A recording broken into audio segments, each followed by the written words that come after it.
Hello and welcome to the coverage of the Live Chess World League. We are just about to start, and it's Team Ukraine against Team Iceland. And a quick look at the schedule. There will be 3 matches, each counting as 1 point in the standings. So the match that's about to start now is the bullet match. Time control 1-1. Match 2 is blitz, 5-2. Then we have Chess 960 rapid games. For the bullet match, I have decided to enter that one myself to to fortify the team a little bit. I'm board 4. You should see that. No, you actually don't see that, so I have to scroll down.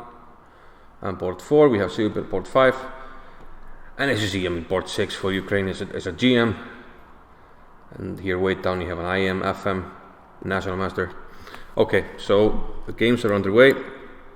It's very hard to follow the bullet matches, but that's why I'm just going to play. So we see on the bottom right of your screen, you will see the current standings, and they should be 0-0 unless, okay, place this. Let's give him a check. Let's actually get a mouse pad. Oh no, what did I do with the mouse pad? No mouse pad for me. Fair enough, fair enough. We don't need one anyway. Maybe knight f6. Okay, place it like this. Let's go here, bishop g5. Hope I'm not blundering anything. Okay, this looks a little bit weird, but it's probably okay for him. I'm gonna go for this.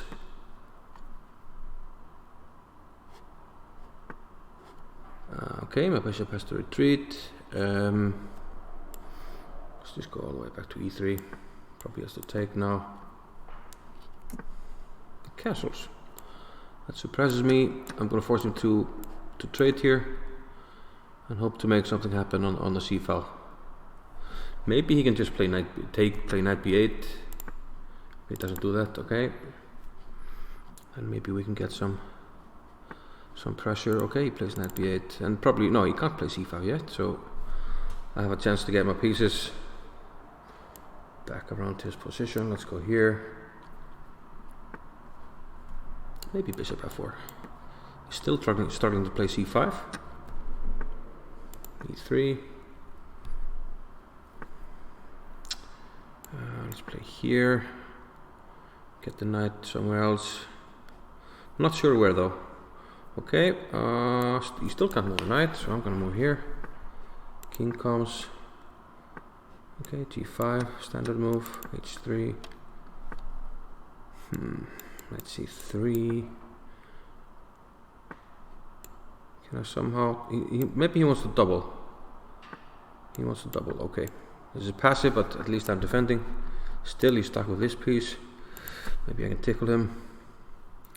Over here on the queen side. Probably b5. Okay. Okay, I take king f3. Let's get the king out of dodge. Oh, I didn't see actually this was not hanging, but let's take this. Still, this knight is stuck, so that's something to work with. Oh, maybe let's maneuver the knight to b4. See how he likes that. Here first. I think I'm slightly better. Hopefully. Now the pawn is hanging. Yeah, he can bring the king. Let's go here. Ah, gave him a chance to get the knight out, didn't I? Or did I? I did, didn't I? You did, didn't you?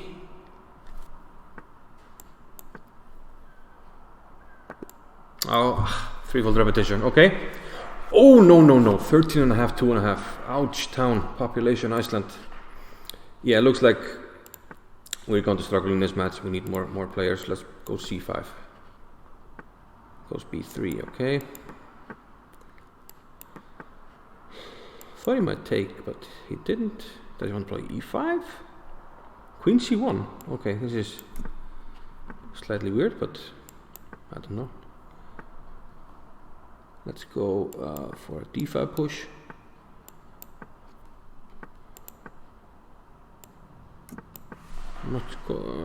Don't like his setup, to be honest, but I like it for me, but okay, 17.5, 5.5, so this is not looking like it's shaping up to be a very good match for Team Iceland. Well, I do give up here the e4 square, which is a bit of a worry for me. Queen b7 maybe. At some stage he will play e5. Okay, he can't play e5 yet, but maybe he can actually. Cannot take on d2, queen takes, knight takes. Almost.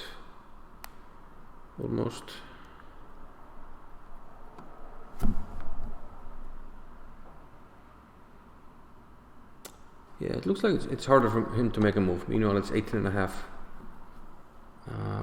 Well, isn't this hanging? Did I miss something? Knight fork or something? Oh, I'm gonna take it. I mean, you can take this, but I didn't see any queen check. Queen is there. I don't want to give up this square. This is like a very educated. Okay, I'll give up the e5 square. I mean,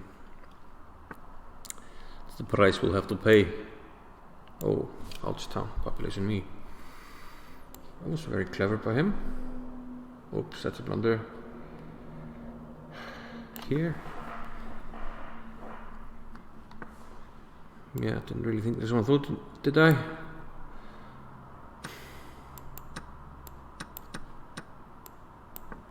Give up the pawn, I don't know why. Hoping for play on the 7th. That was very clever, I can't believe he came up with that one. But he did.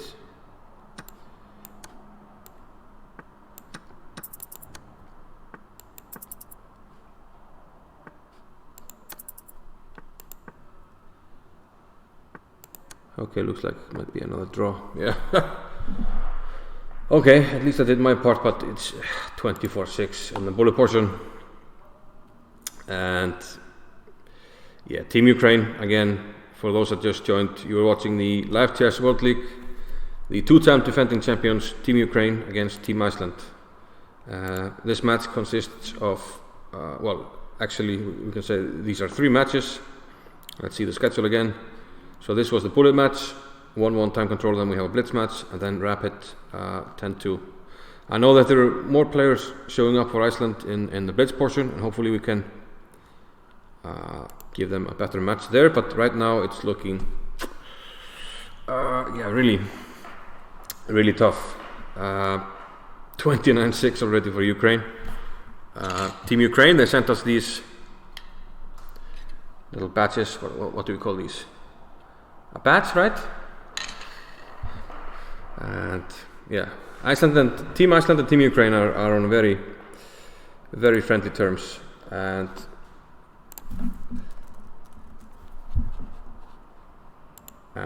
we had some members of Team Ukraine play for the Reykjavik Puffins, which is mostly Team Iceland, and yeah, a lot of people from Team Ukraine. So 31-6 is the standing right now. There are still some games going on. I need to mute myself here. Let's get this one up. Oops, sorry. So Þóra, which is Hlíðar Þór, he has here the black pieces. He's down a pawn, but he's trying to get some play here. Meanwhile, Team Ukraine moves to 32-6. In week 1, Iceland had a nice showing against Serbia. Yeah, and yeah, Hlíðar flagged, so more points on the board for Team Ukraine. 33-6 now, so not looking good. Juvono for Iceland won a game, might be one of the few who might be able to get a 2-0 score. Let's see. Juvono with the white pieces, but looks like this pawn will decide the game, and Juvono will win, and yet another victory for Team Ukraine. So after this we will have the blitz match, which goes by, well, not this fast. So another win here for Team Ukraine. This is absolutely horrendous here for Team Iceland. We see that on the top board. It was 2-0 for Team Ukraine. Board 2 we had, I think, no. This player is pretty strong. I thought it was someone else. 34-6. So actually not a lot of boards. Only 20 boards. And I'm expecting a lot more people to show up in the blitz portion. So a very, resounding win. 34-6 for Team Ukraine. Hello to Ibrahim789 who's joining in the chat. And let's update the score here. Yeah, that was not a good start for us. And after a very strong showing in week 1 against Serbia, we meet the champions.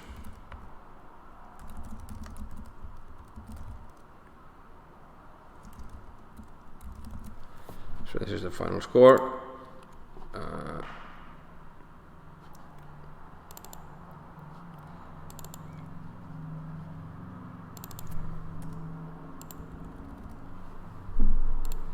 34-6 for Ukraine. So let's see, Live Chess World League. So let's now forget 34-6. I mean, okay. Let's now move on to the blitz portion, which should be, well, it starts in 9 minutes. So maybe we'll have a look at a few of the games and see how they got along here. Let's see board 1 here, which is Leonid Starosilov against Björn Torfinsson. Wow. Looks like Björn had some connection problems. So this game was immediately lost. Okay, that's unfortunate. Maybe same in the second game. Okay. Connection problem for Hudnin, and Leonid wins. So maybe he withdrew and it didn't go through. Meanwhile, on board 2, B-Man was playing against Chelkin VK, which is a candidate master. Very strong online player. Played him a bunch of times, and he's playing here sort of a Nimsovit type setup. Yeah, the opening was quite weird. It looks like a mouse slip by Bray. Went D3 and then D4 a few moves later. Goes for an attack here, sacking a piece. First glance, it looks like it shouldn't be enough. But okay, I mean, maybe some interesting play down the C file, but you don't want to trade the queens, and that was probably too much. And black just had to consolidate from here. It looks like that's what he did. Only 1 pawn for the piece, and no pawns. So black wins quite easily here. A bit of shock here for Team Iceland. FPS drops. We should be okay, right?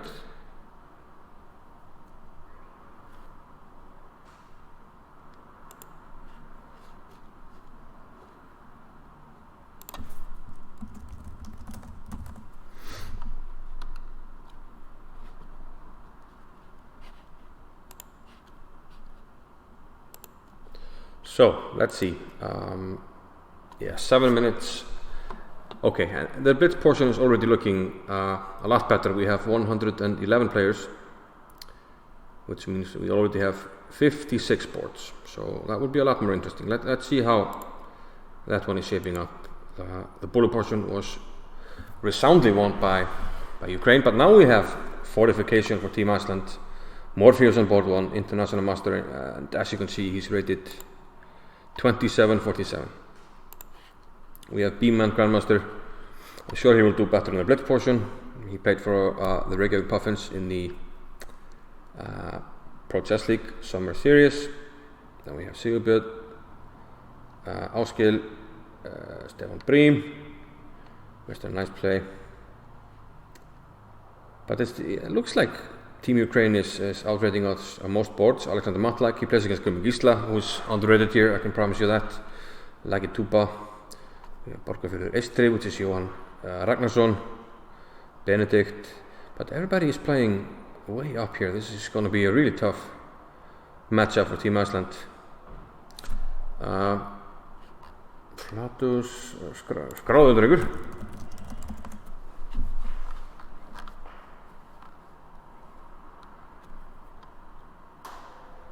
Yeah, this starts in 6 minutes, so hopefully people are coming in. We got Feedmaster Stocksnes coming in.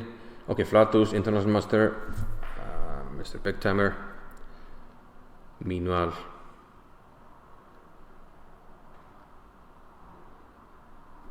yeah, 111, 114. Yeah, so this might be a 60 board match. And yeah, okay. Team Ukraine always has a lot of people show up, so it's only a question of how many people from the opposing side will show up. Wow, board 57 is already a 2100 player, so this will be really tough because we have 1200 players, 1400 players. So this match will be really tough for us on the bottom boards, that's for sure.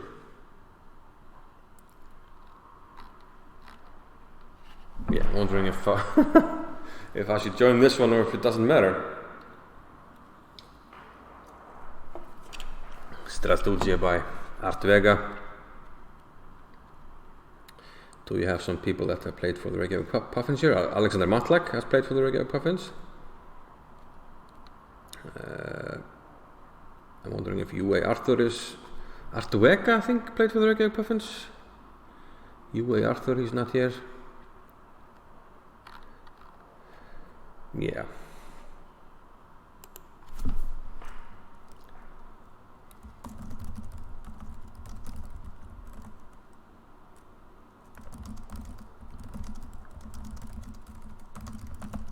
Okay, so for those that are in the match, and if you want to follow the match, on my bottom right, this is from the tournament tab. You can press the board where the match starts. You can press the board here, and you will see the current game.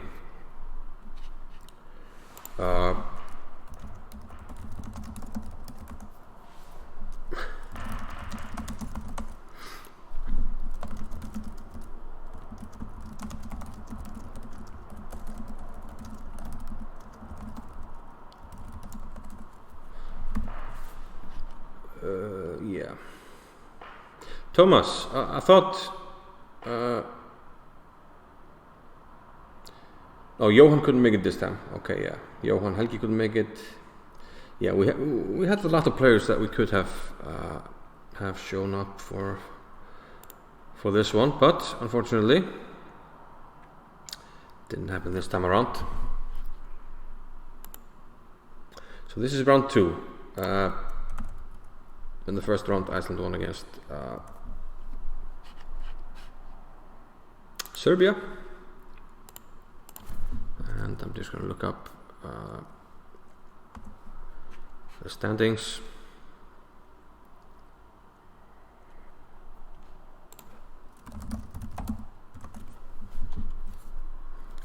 Bear with me for just a moment while I look things up.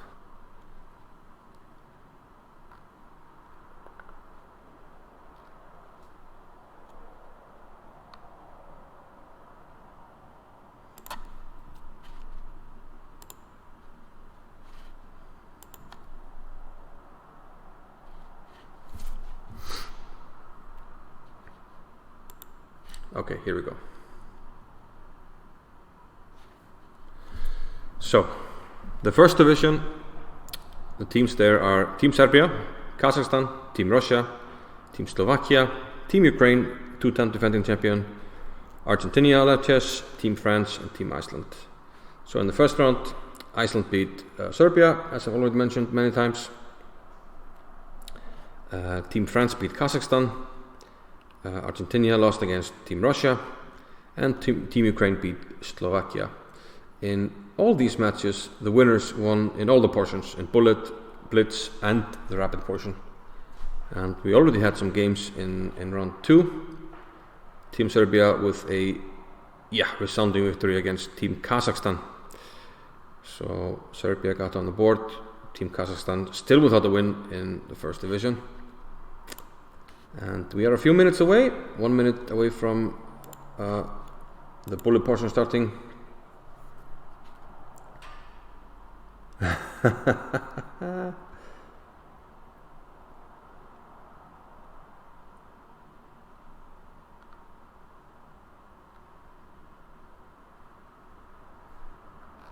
Yeah, okay.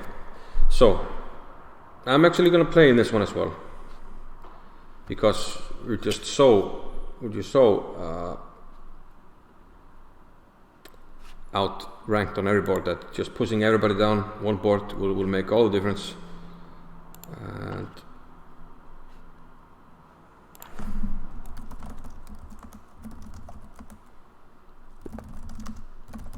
okay, and the match is underway. I get a Grandmaster, Mikhail Golubev. He plays the King's Indian, that much I know. So perhaps I go for, or should I go for the main line? Nah, that's too much. Okay, good luck to Team Ukraine. They got their badges here. Don't think they need any luck though. Mikhail Golubev, he has written books on the King's Indian.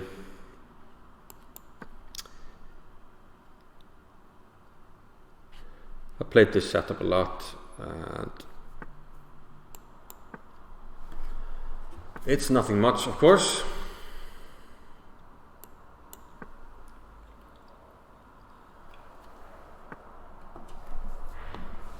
But it's solid. He doesn't play the knight just yet, which is interesting. That means that I can't play b4 because of e4.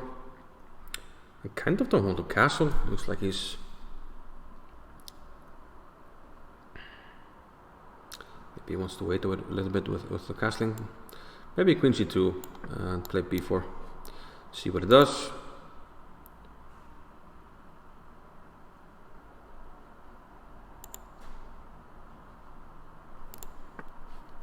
g5. Okay, he's not castling yet. I'm not worried though. I haven't castled either, so he's not, even though you can start pushing the pawn, he's not really attacking anything. Knight h4 is too much, I think. Bishop f6. And the knight doesn't have any good squares. I can go here, but then what? So this is a natural square in these variations. Now finally he goes knight f6. I think I'll push now. Probably go knight... Well, if he goes here, the queen will probably go back. Or even to b2. I'll go back. Then I'll push him back with e3.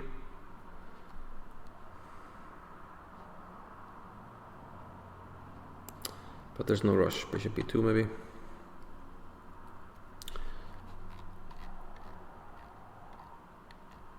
Do we have any results yet? Fortunately no. f4, he's really going for it here. He is really going for my throat.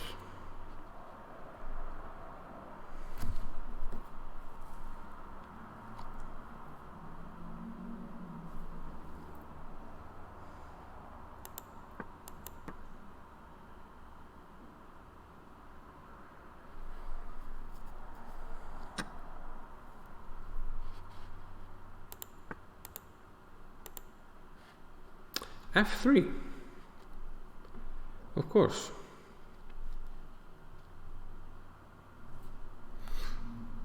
If I takes, knight takes, bishop g4.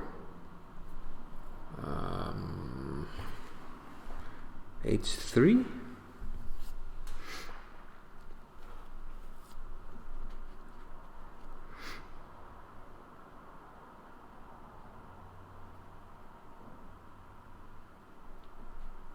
Okay, I mean, blech. You must play bishop g4, otherwise it's just waste of time. Probably it's going to take a bunch of time to play e4.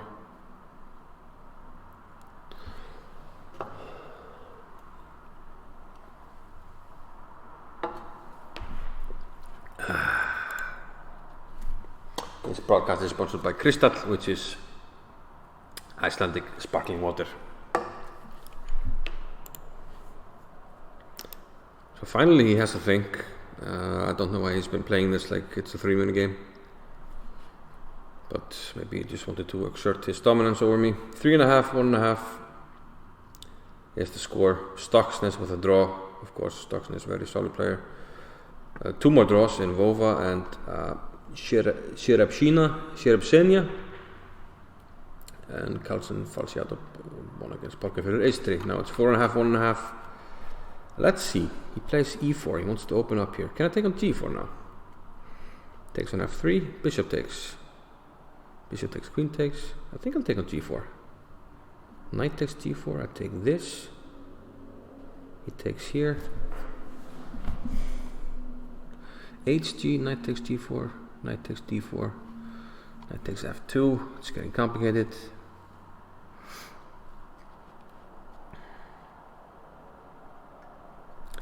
D takes e4, maybe even knight takes e4. Okay. I'm just gonna make him show me. He's going to have to show me. He probably will, but you know, sometimes you can't do anything else in the position than just let him show you.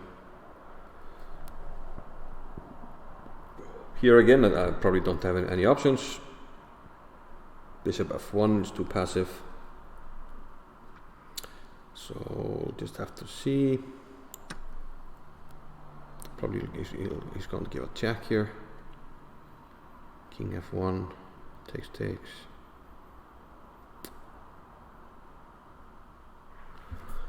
Yeah, maybe king d2. Don't like it, but 8-2 for Team Ukraine. So again, looking like hey Rares 495, how are you doing? I am sometimes a funny guy, thank you.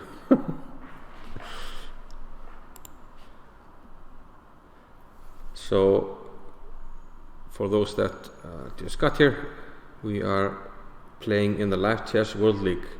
And this is a league that you can play in. As you see on the top boards, we have very strong players, but if you move down, for Iceland we have 1400, and on the bottom boards we have 1200 players. So everybody can join the team, find your country, your club, the club of your country. Can I castle now?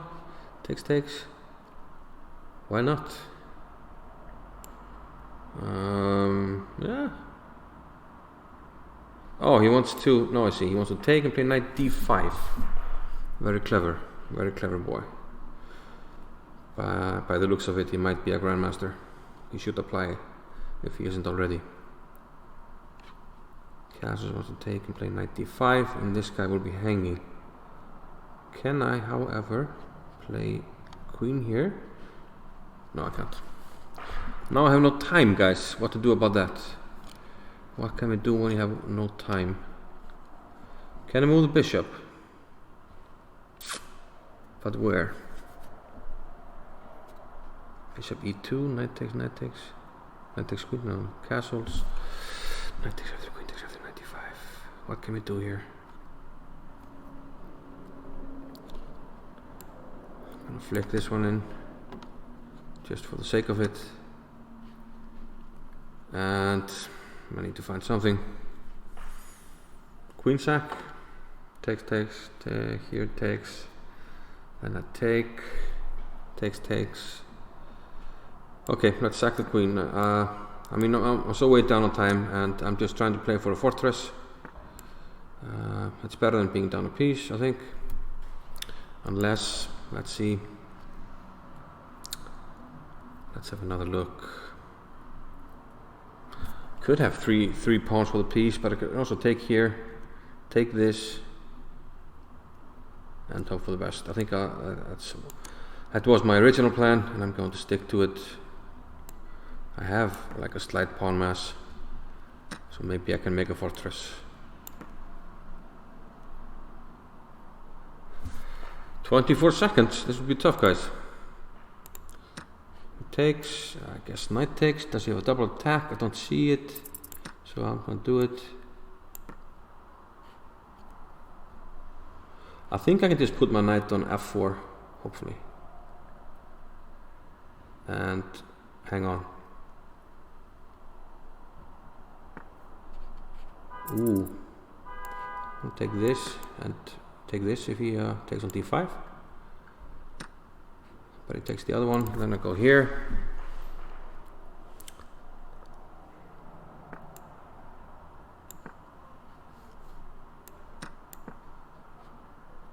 I don't see how he breaks through, to be honest.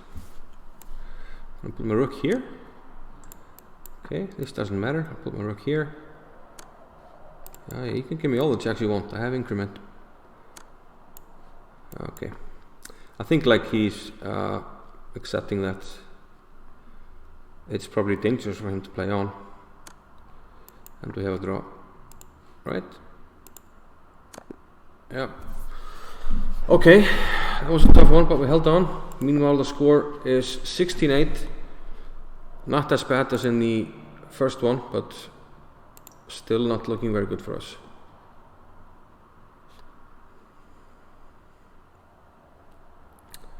So the second game has already started. And Golubev plays e4, e6. French defense. Probably knight c3, since he's a very... That's sort of in the spirit of playing the King's Indian, being an aggressive player. Well, I just drew against Ruslan Ponomarev playing this variation, so let's try it again.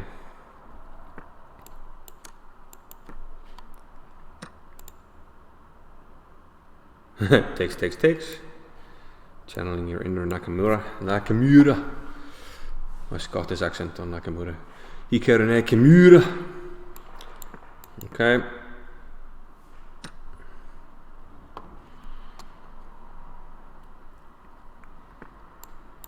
Okay, I'm gonna play. There's a trap in this. Maybe he knows it, but and then I'm lost. But if he doesn't know it, then I have some chances.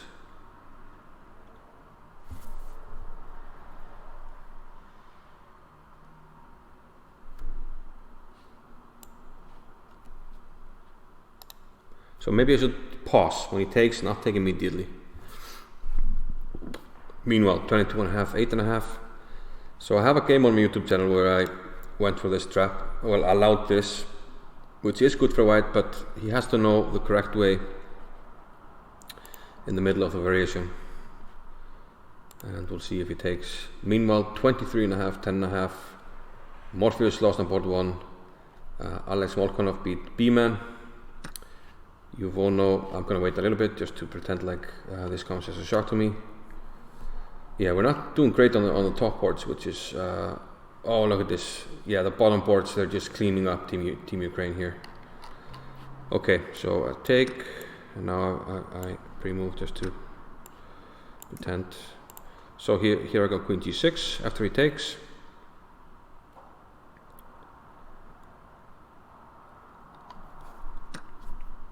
Most likely he castles.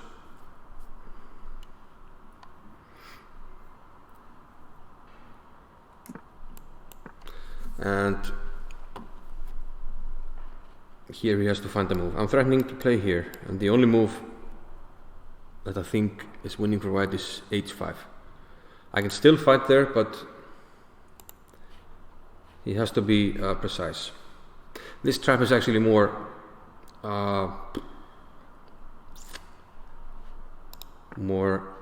okay, that's not a good move, because now I'm threatening knight f7. So this trap is actually better for a 3-minute game, but it might work here. I already had a game with this where white now played e6, stopping knight f7, but then I have knight f6 and it's game over.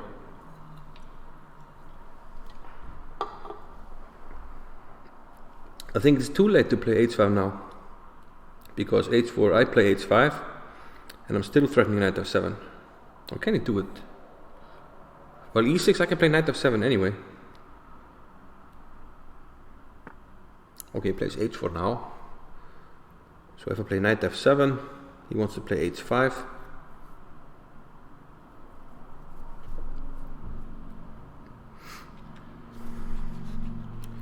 So knight f7, h5. I take it, the queen gets out to g7.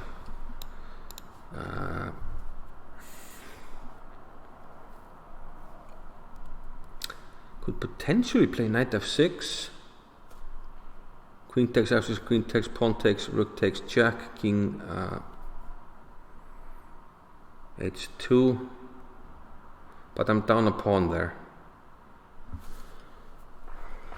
If I play h5, e6, knight f7, nonetheless, takes, jack, king h2.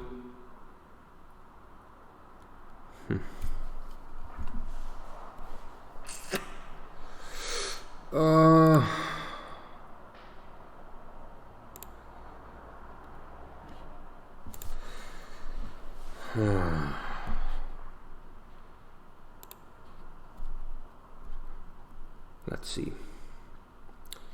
Knight f7, h5.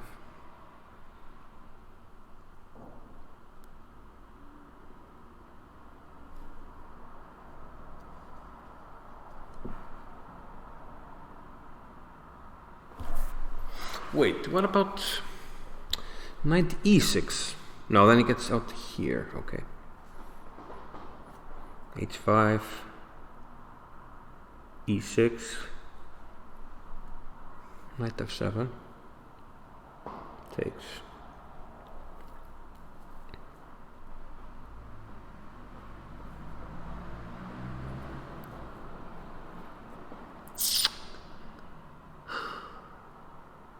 He is still trapped though.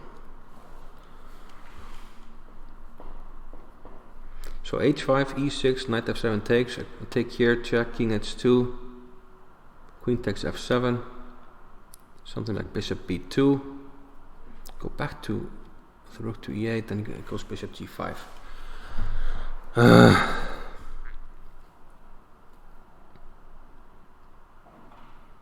Don't want to settle for the variation where I'm a pawn down.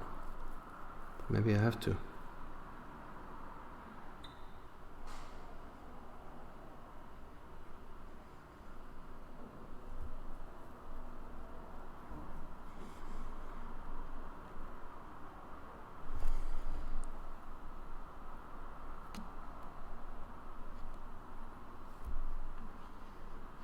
Okay, I'm gonna go for this. Be very upset. Okay, of course he had time to calculate as well. And well, we're gonna go for this.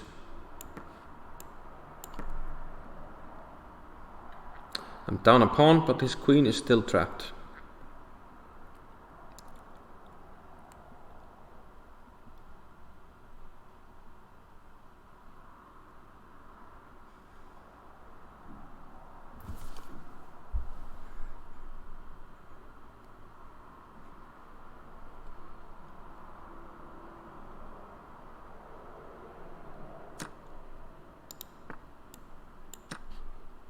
So maybe if bishop b2, rook back here, then I want to play knight f6, knight here, check. Or maybe you can play f3.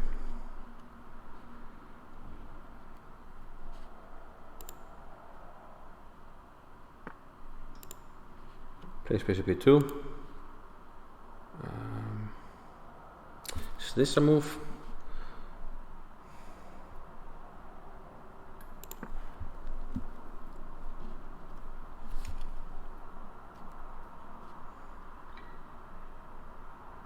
f3, maybe queen g6. Still the queen is trapped, and I want rook e2 now.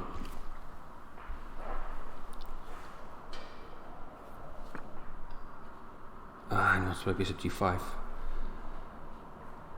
Knight f6 now. Queen here. Okay, back here. And now rook e2, rook g1, f4.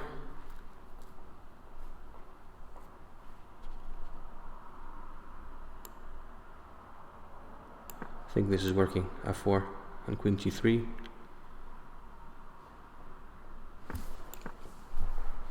Okay, we're losing 45-11, so this is just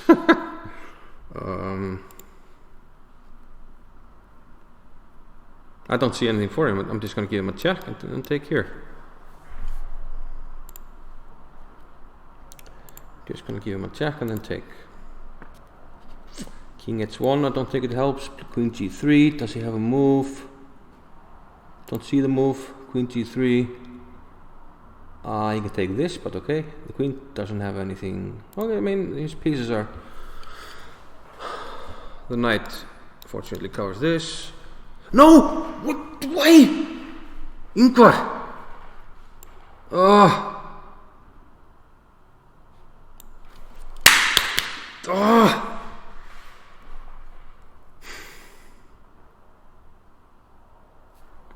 Jesus Christ, Ingvar! Just king here, knight f6 and then this or something. Oh, no. How do I do this?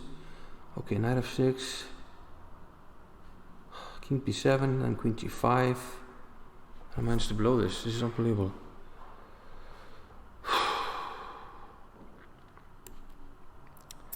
We managed to botch this one up. Oh, I was so happy with myself. Oh my god. So pleased with myself.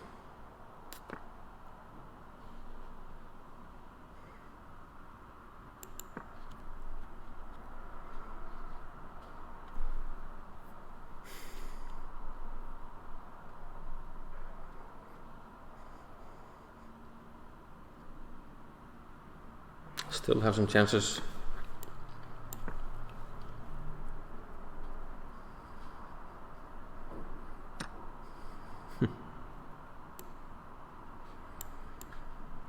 This one hurts. This one really hurts. Oh my god. Just keep the focus for one full game. Oh my god. This was going so well, guys. This was going so well. Can't believe how I managed to do this all the time. How do I always manage?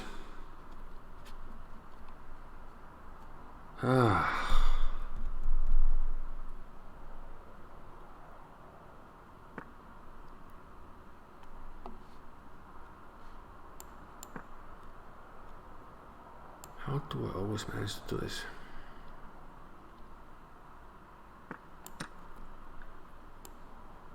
I mean, this doesn't accomplish anything.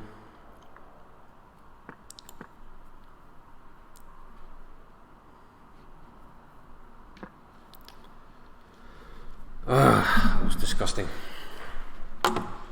Where's the game? What other sign? Jesus. Got the game in the back. I forget about the h5 pawn. Wow. Playing a beautiful game here. So what's the best way to do this here? What's the best way to do this? I mean he is in Zugzwang. I can... Okay, maybe he is trying to go here and take. Is he just getting away here? That's unbelievable. Let's say I play king here. Bishop c1.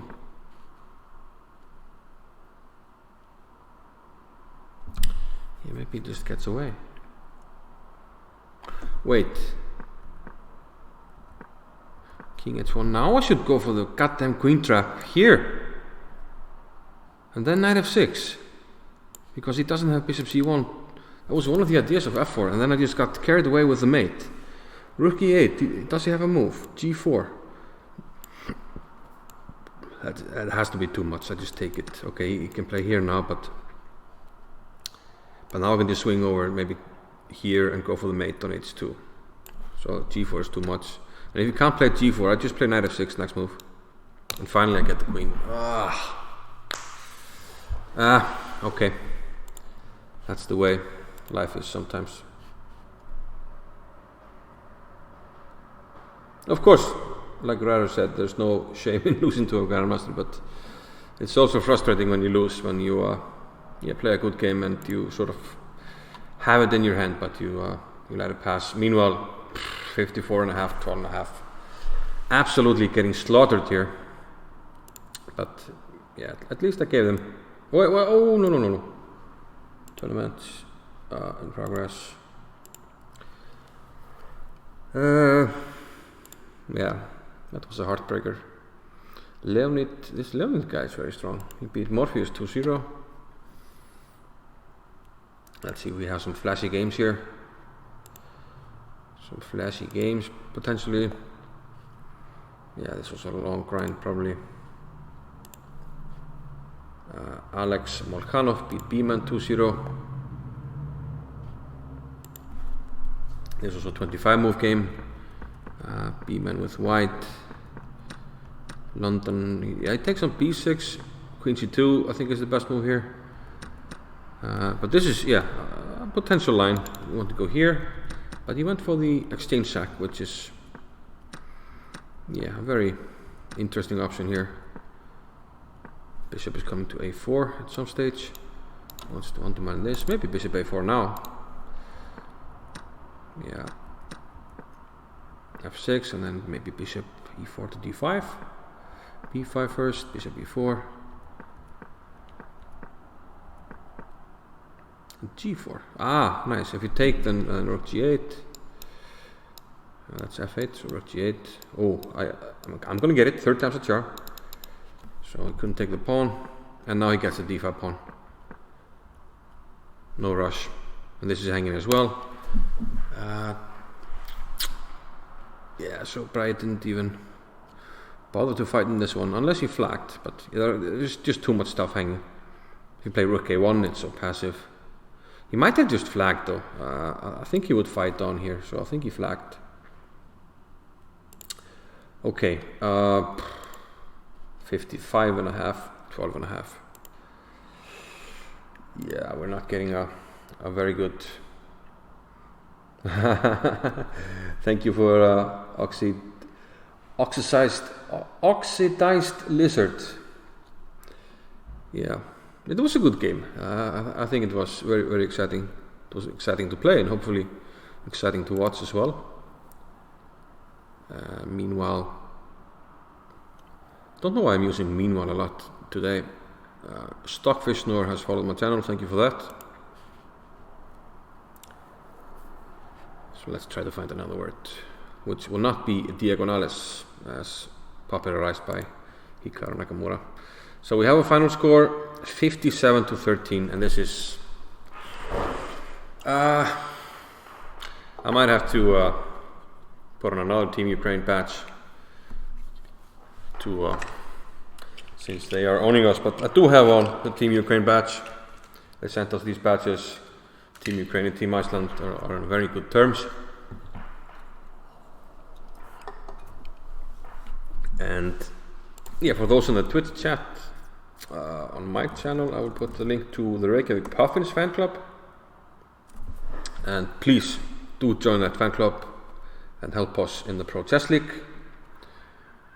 Team Ukraine and Team Iceland both have a lot of players that have played for the Reykjavik Puffins, so it would be lovely to see you there. So it's 2-0 now for Team Ukraine, and let's 57-13. Let's put up the score. 57-13. Man, this is slaughterhouse material. 57-13 Ukraine. I do remind you that Ukraine is the 2-time defending champion in this league, and also Iceland. We could have had a stronger team. We have some grandmasters that often play for us, but we have a lot of players playing abroad in tournaments, so our team is perhaps slightly weaker than it could be and should be. But nonetheless, Ukraine is very, very strong. So in this first division, where we have 8 teams, the top 4 teams will go to the semi-finals, and that's the goal of Team Iceland. We did that last year. The top 4 was Iceland, Russia, Serbia, and of course Ukraine. But the way Team Ukraine is starting, it looks like it's going to be Team Ukraine's title to lose yet again. But it's still early, and I'm sure Team Iceland will have a better team when we show up next time around.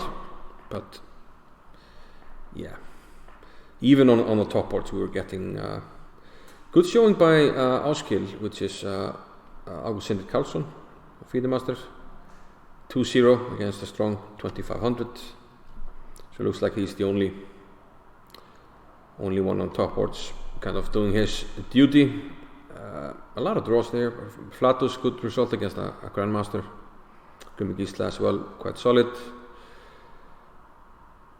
So how long until the Rapid? Yeah, still 10 minutes.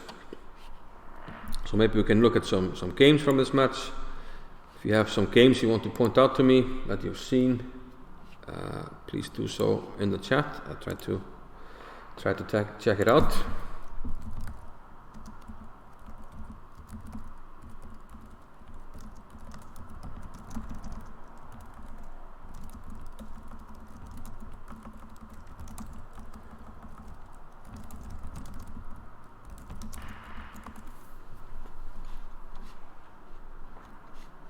So no suggestions yet. Well, we didn't have any many good games from Team Iceland, and most of the people watching the stream are from Team Iceland. But let's for a change look at a win by Team Iceland. Juvono won against Supernotar, who is high-rated international master. Juvono with black, and yeah, this is one of his pet lines, just take on c4, and he has a very solid system against it. Bishop d6, knight f3, knight d7, and here we sort of have a position that could arise from the exchange French, so maybe I myself should look into playing like this with black, because I have a lot of experience on the black side of the exchange French. So king h8, prophylactic move. Black wants to play bishop d6 and has to be ready to play bishop d6 in case of g4. But if you do so immediately, I'm wondering if I can take this. Although I can take here. The thing is, you can't take back because of this hangs, because of the pin. So king h8, sort of a prophylactic move by Juvono. Knight bc6. Very solid position for black, of course, and white has to play actively because he has a permanent long-term weakness in the isolated queen pawn. Bishop comes into f4, knight to f5, starting to put some pressure on the pawn, and white pushes it, but now black has captured. Well, I missed the action there. That was cheeky. Yeah, he's attacking the bishop. We have this pin, and the bishop can't retreat to g3 because we have two pieces lined up on that square. g4 is probably too much. When we take here, probably. But maybe you could have played g4. Is that too much?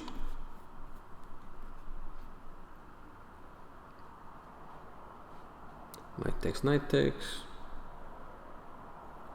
I don't know, it's very complicated. But I think maybe d4 would have been a better move than d5.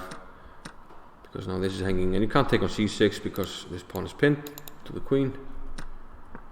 So now black just won the exchange. And yeah, white doesn't seem to have a lot of compensation. Black is penetrating on the first rank, going for a mating attack here. We need to cover this square. Was it possible to do it somehow?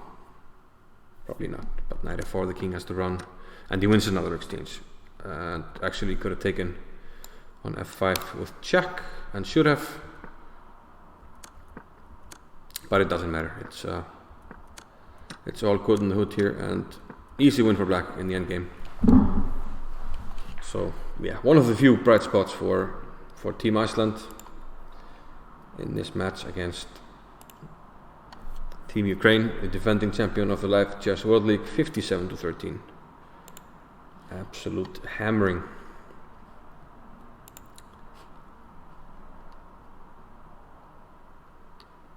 Yeah, and this heartbreaking loss here against Mikhail Golubev, where I had a successful queen trap, but let it slip away. Managed to hold on in the first game under tremendous pressure, but held on nicely for the draw. Mr. Nice Play with a win here. Mr. Nice Play. Ooh, what's going on here? Mr. Nice Play, an Icelandic lawyer, and Candidate Master playing against Range Pistols International Master. And they go for a Spanish. Archangels's variation c3, rook d1, intending d4, that's what he plays, d5.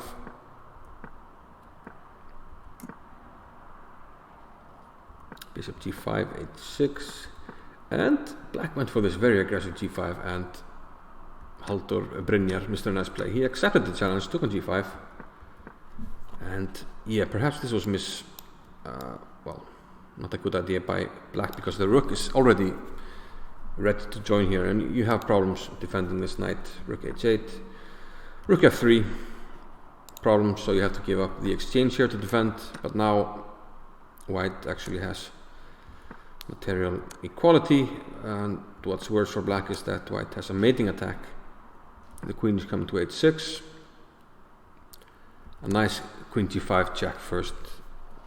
Well, yeah, you have to go to f8 and rook h8. Mate on the next move, you can only play this move, and then rook takes. So a nice win by Mr. Nice Play, living up to his nickname.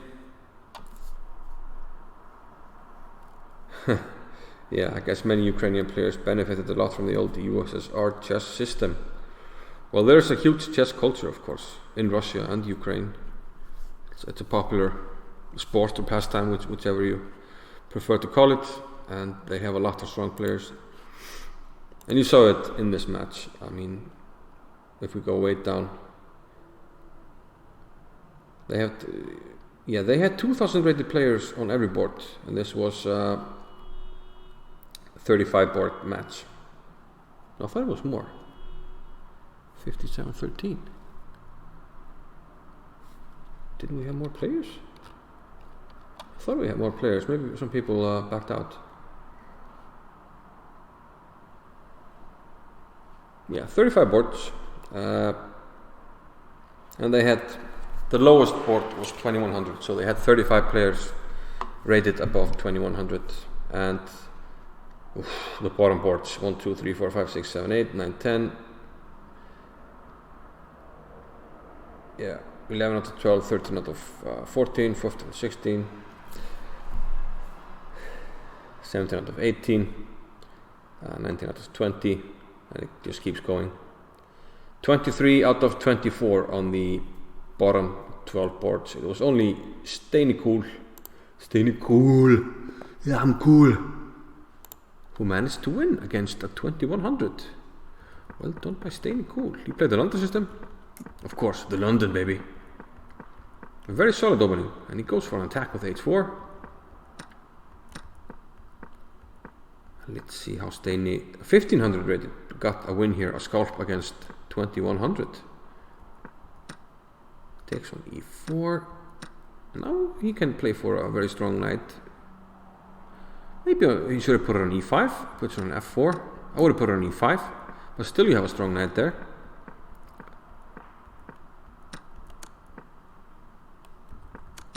Okay, he won this. Okay, so he loses the piece. So this must have been a massive comeback. What happened here? Queen b5 takes h6. There's about to be a swindle here. Ooh, problems with the pawn. If rook g7, queen e8, king g7, rook h5. Ooh, big pressure on the pawn. So he's swindling his way back into the game, or is he? Czechoslovakia, Peter Cech. So going for the draw, but black tries to run away. But now, yeah, the rook comes in, and now he takes on f7 and f2. Ooh, comeback city, population, team Iceland. Wow, wow, wow. Very nice, Steini. That was a fantastic result. Okay, did I fall asleep? The Rapid Arena starts in 1 minute. Let's put that one up. And looks like our team is a little bit deflated because we do not have many people playing. Is everybody too heartbroken to play on? And I'm being asked to join because we actually need a player, because people are just how heartbroken, and I have to play on board 1. I'm outrating Thor Ice by 3 points. Last week I had a disaster. I lost all my rating in in chess 960 when I entered the tournament, but then I withdrew. But at the same moment the match started, so I forfeited the first game, and then I walked into mate in the second game. Pretty similar to the game against Golubev. That's why I say it's a bit special to play a good game and then give it away with a huge blunder. But such is life. And the match has started. I think we will have a tough time in this one, but we'll do our best. So I'll just start with G3. Logical move, hitting a soft spot and also opening up for the bishop. In Fischer Random, very often a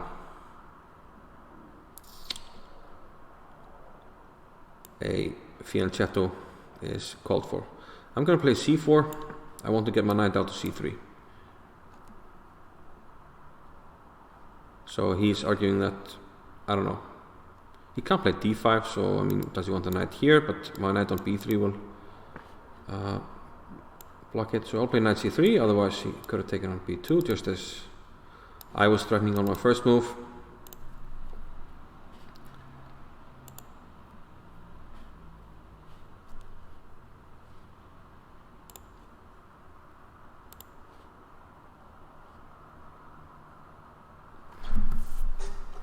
Leonid Staroshilov. I think I might need more sparkling water with Mexico lemon flavor, low carbonated natural Icelandic water. f5, okay. So he's kind of, don't want to say threatening, but he wants to play e5.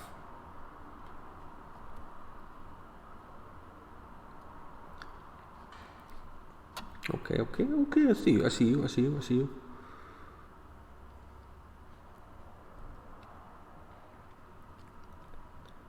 I'm going to play knight b3. e5 was a good move, actually. Should I counter with f4? Probably I will. f4, d6. Knight b3, e5 nonetheless.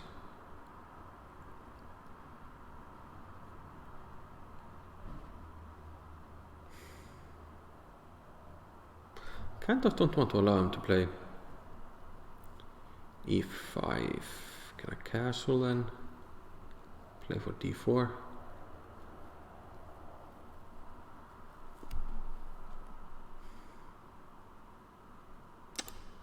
Okay, let's give him e5.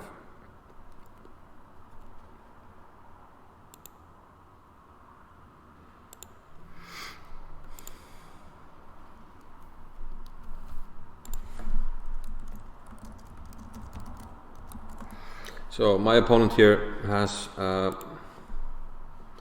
played very well so far in these matches. Castle and go for d4. Taking the blitz portion, he beat Grandmaster Bray. d4. Takes, queen c5, knight b3, queen b4, e3.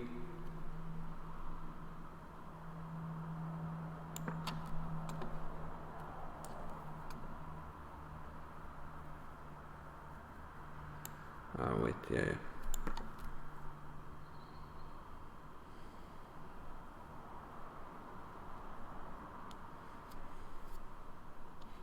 And the match has started 3-0 for Ukraine. No surprises there. 1, 2, 3, 4, 5, 6 Kitty, 7 Holivella, 8 Lagduba, 9 Johanna, 10 Hrafnspark, 11 RTR, 12 Borgar History, 13, 14, 15, 16 Wanker. Only 16 boards. That's well, could have been more. He attacks my pawn. I can defend it by playing a move such as perhaps e4. I can also stay more solid with e3.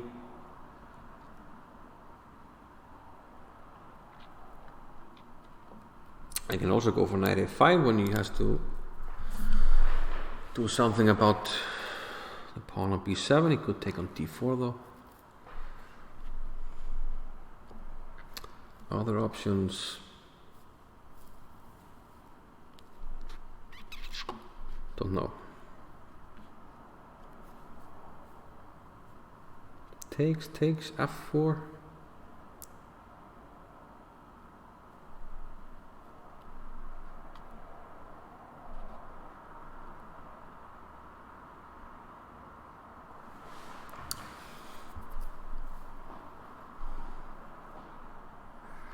Take on e5, bishop takes f4, bishop takes knight takes c4, don't like. Yeah, maybe e3.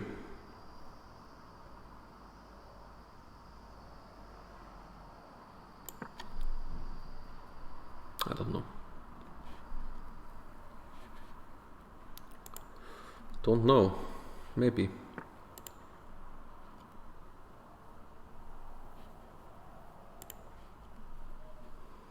e4. Logical. Maybe I should have gone e4. Why did I give him this though?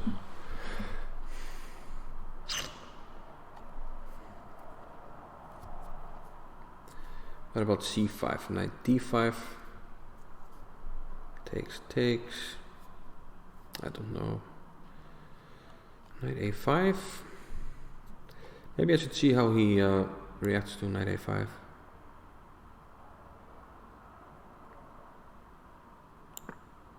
Because I'm not sure I need that guy controlling these squares. Let's see.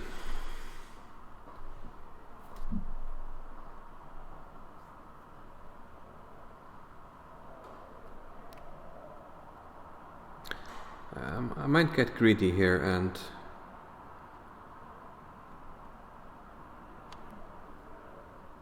if he plays like rook c7, play c5, knight d5 takes, knight takes b7, and then take this.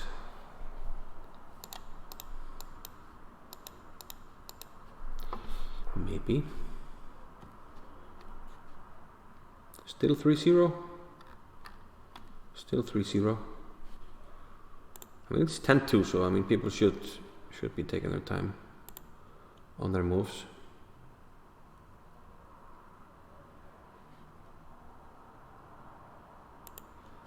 Three and a half, so we got a draw. Mr. Big Timer drew against the Grandmaster Sherbshenia. He also drew both his games against International Master Ásbjörn Kárason.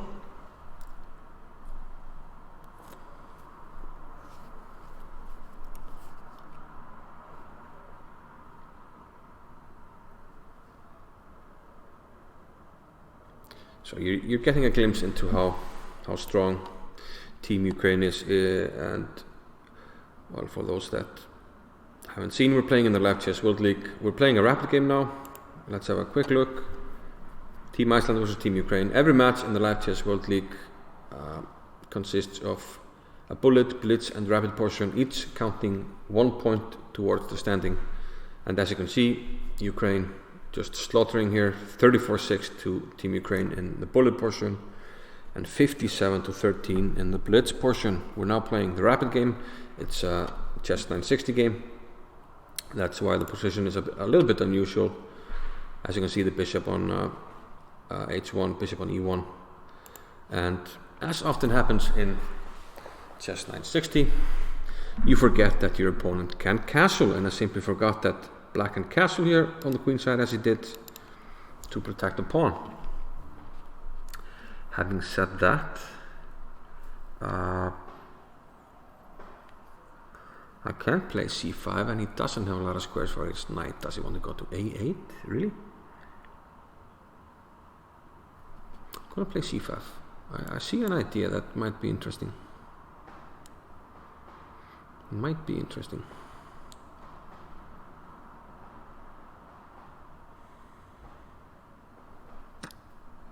And he takes. Okay. The thing was, if he had moved the knight, let's say to a8. I think I can go knight b5. I'm threatening this, threatening knight d6. And if he takes, queen takes b5, and I didn't see how he protects the pawn. So he gives up the piece here. And, well, I shouldn't waste time, I have to take the piece. And now he's attacking my knight. Unfortunately, my knight is pinned, otherwise I could have played something like knight takes e4. So I have to retreat the knight, attack the queen, that's what I will do. But he's got a nice pawn chain here as compensation, and yeah, my pieces are a little tied up.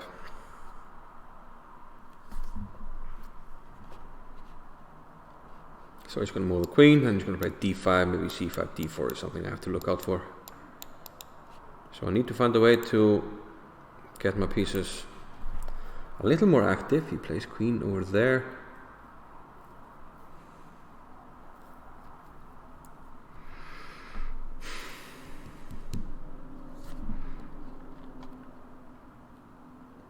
I'm wondering if f4 is a move that I should be thinking about here. I don't see a way for him to get a knight here. f3.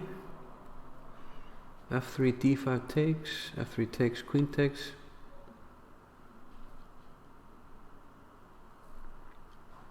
I think I want to try and break up his pawn, so let's play f3.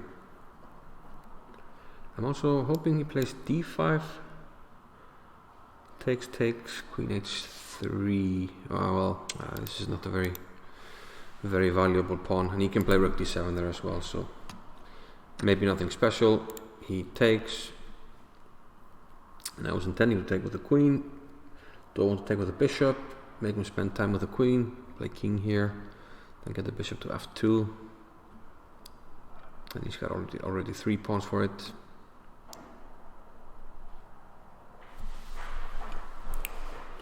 Okay, let's play here.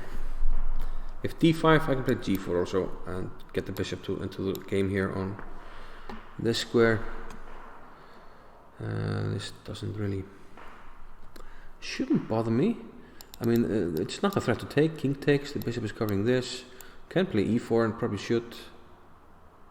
I hope I'm not missing anything. I need to speed up, so I'm going to try and do that a bit more.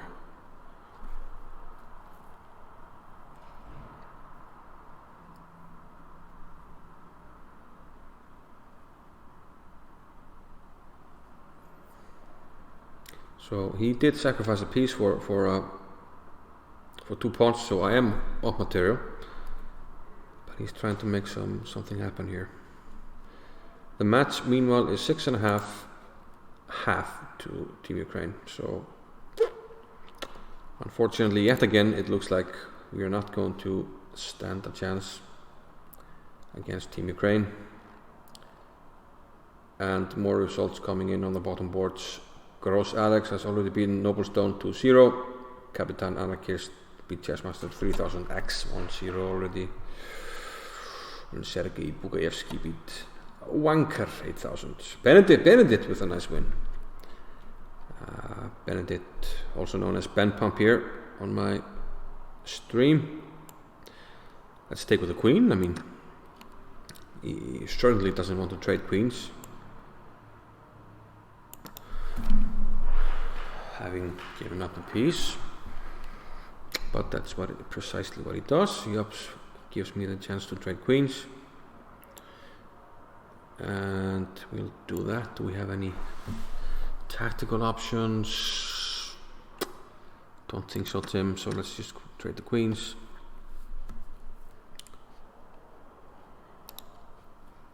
.93 maybe an option.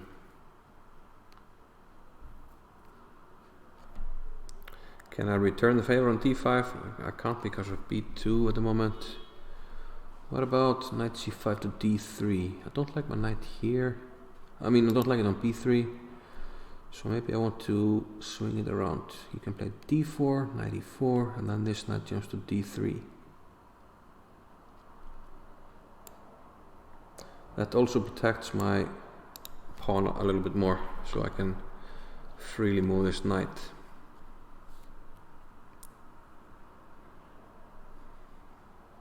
Also blocks this diagonal if he starts to rearrange his bishop and try to give a check here and cover this.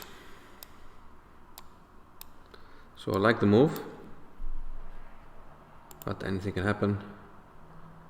I will have to mind the clock a bit more in the coming moves.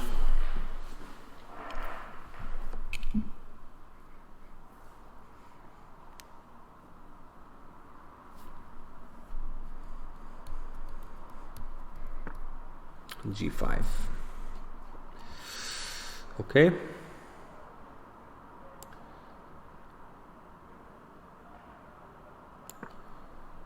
Start by kicking the bishop. Oh no, did I just walk into... Okay, I have bishop f2, fortunately. This, then I have to be careful about the knight fork on e3. But I have bishop f2. His pawns are very cramping. So it was a very interesting pawn sacrifice, and he had to do it. I mean, I don't know if he saw my idea with knight b5. I thought it was a very, very clever idea, but he figured it out, maybe, or he just went for the sacrifice. Nobody knows. Okay, the bishop retreats. What about bishop f2 now? Start to play faster. Followed by b3 maybe at some point. Bishop c5, trade some pieces. At least, threaten to. Bishop over there.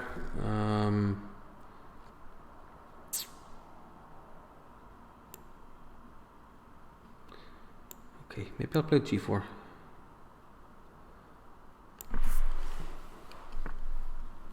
And h4. Is that a move? This bishop is... Yeah, this didn't really help my bishop. Knight takes d5. Return the favor. Takes, bishop takes. If he goes here, I can take. Knight back. I take there. And the net result is I'm at the exchange, right? Knight takes d5. Pawn takes, bishop takes. Material is equal. He has no evil moves with a knight. Wait, could he? Knight takes, pawn takes, bishop takes d3, rook takes d3. Bishop f4 check. Let's say king c2, king b1. Did not want complications here. Bishop takes g8, bishop. Wow. Bishop f4 check. Let's say king b1. Knight d2, rook takes, bishop takes, bishop takes. At least it's equal. I mean, I don't know.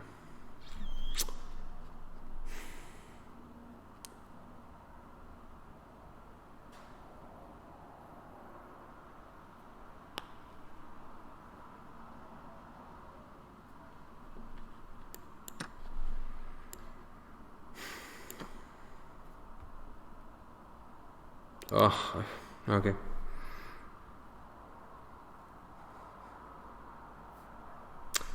Yeah, I got way down on the clock. I forgot about bishop takes h2, which could be a very important factor in some positions.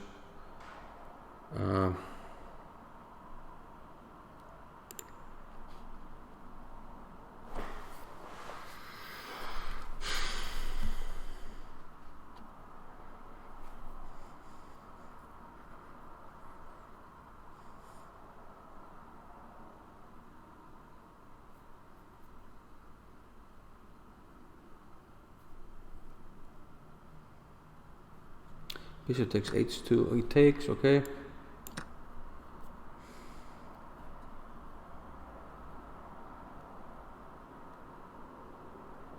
Bishop takes h2, bishop e6, king somewhere, bishop g3 takes, rook takes. Still have this double attack. Takes, takes.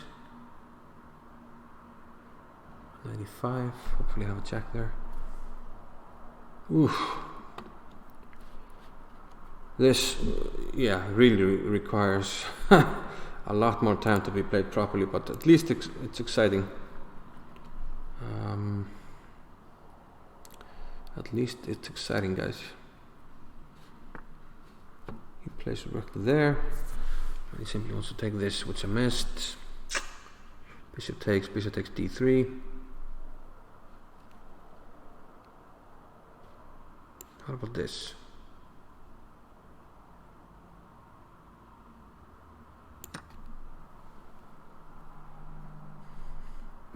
Don't know about this decision.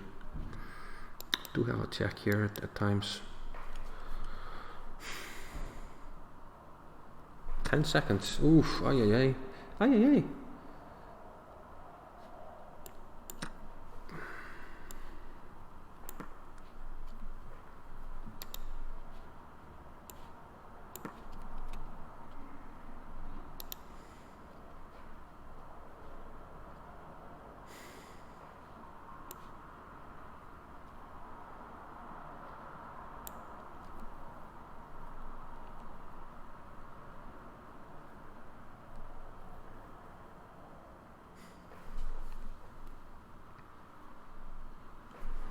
Okay, I have to take like this.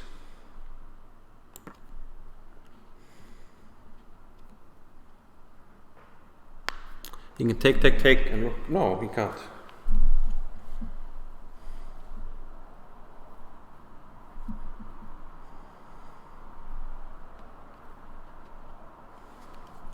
I mean, he has to take on t1. What else? He's trying to confuse me. And he's done a great job.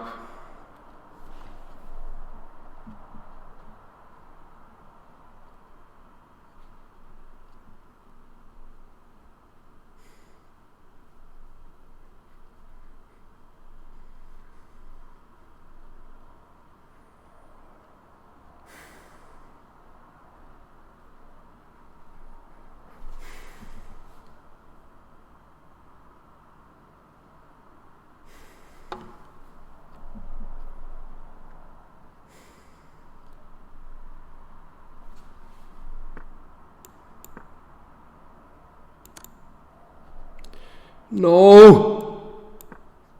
God damn it. Such a lucky shot.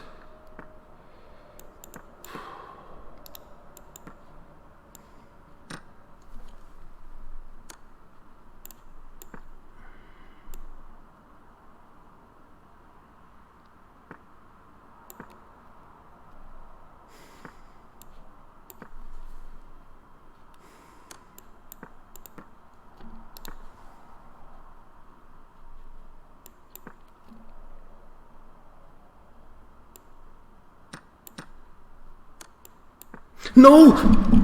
Ah!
Yeah, he's getting me into Suksang here. It was so unfair. Another Sibit special. Time trouble blunder. Jesus, unbelievable lucky. What did I do? Yeah, Jesus Christ, unbelievable bullshit. And we have to start again. Jesus. Just a brain fart. I had built up some time, so I didn't have to move immediately. This is unbelievable. How can I do this every single game, man? And guys, no moves in the chat whatsoever. This is a match.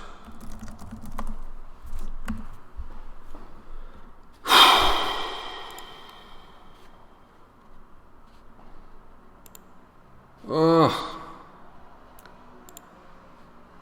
I don't even feel like playing. This is unbelievable lucky. Unbelievable lucky. I'm gonna get an energy drink.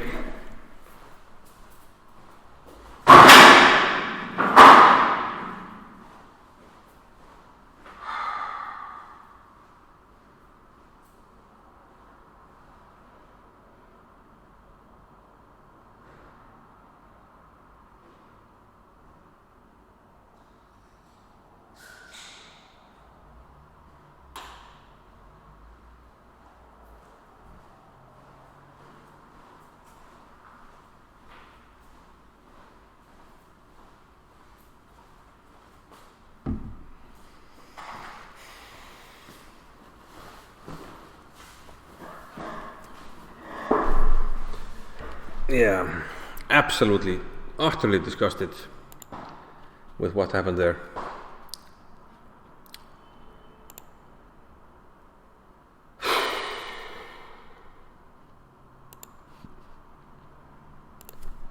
It's unbelievable. Unbelievable. Like 2 games already in this match. Just absolutely disgusting. Absolutely disgusting. 15.5, 6.5. Fortunately, this didn't matter in the grand scheme of things. I just can't even bring myself to play. I can't bring myself to play another game. Ah, man. Guys, this is just...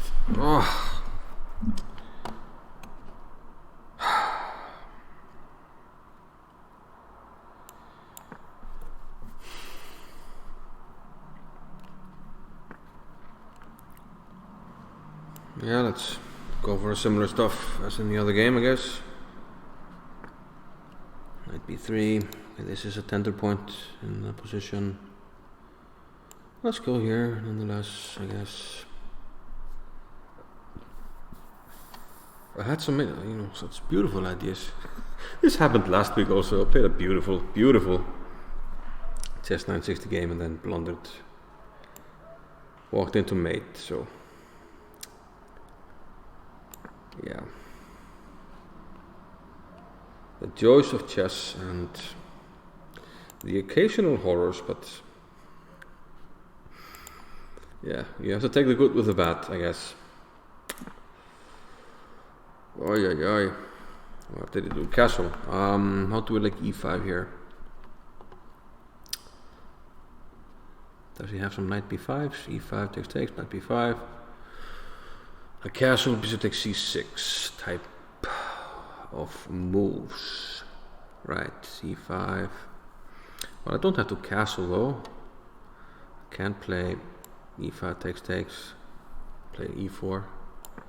I'm just gonna take it. At this point, I actually don't really care about that game.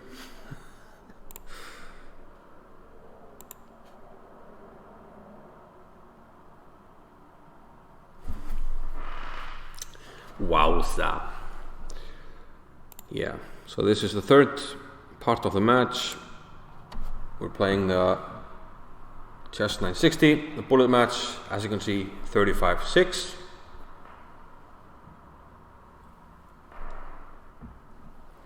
And the rapid match, 57-13.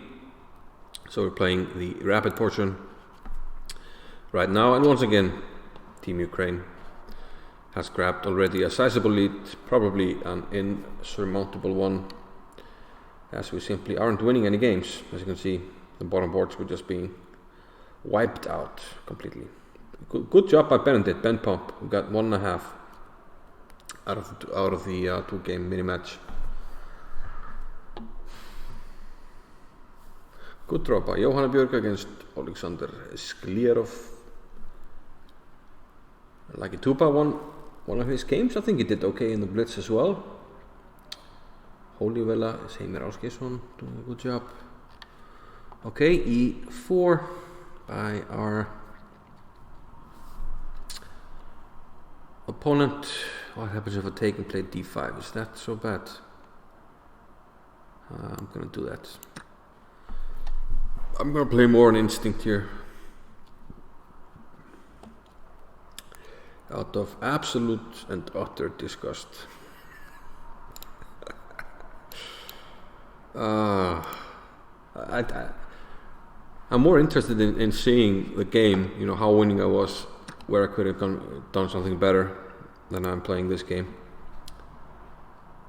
But let's see, d5, that was my idea. What? Yeah, d5. Grab the center. So now the question is, should I castle or play e4? I don't think he particularly wants to take on e5. Or he might want, yeah, but I'm gonna castle. So in this starting position, it seems like the bishops on e1 and e8 are the problem piece. And it took me a long time in the first game to get the bishop into the game. He takes. I wasn't necessarily expecting that, but what to do? I'll take with the knight. He does have this check, but I can't play rook d7. And also it's just probably too much. I can play bishop d7, queen takes h7, bishop f6, followed by rook h8 with maybe a queen trap. So he plays d4. Here I could play knight f3 maybe, rook g2. No, knight f3 doesn't do anything. Knight g4 might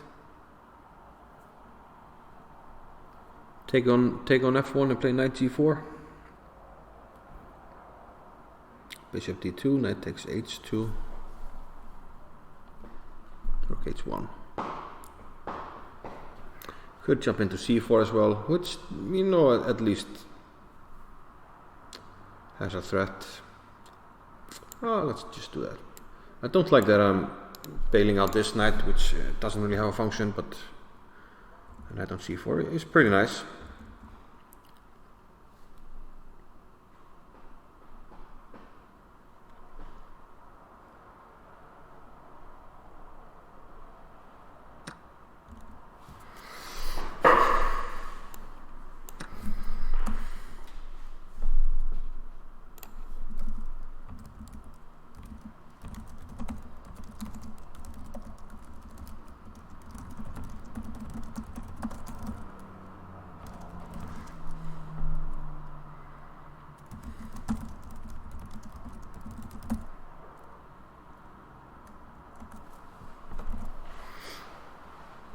Okay, 19 and a half, 8 and a half.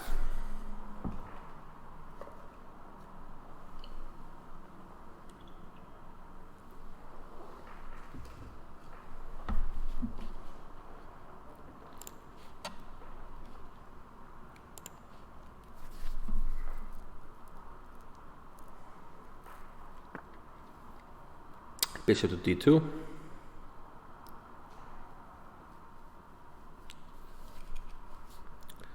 Could play kind of simple chess and just grab the bishop here. I think I might just do that.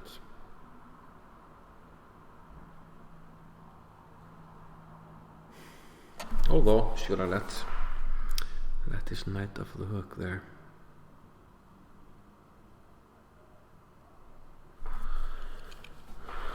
Bishop b5 maybe, force him to move. Well, you could play bishop d3 there.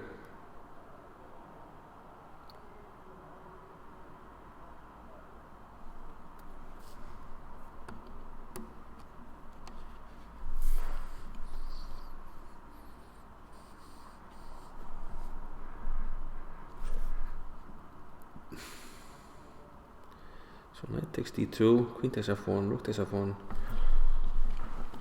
Knight takes, rook takes, queen takes f1.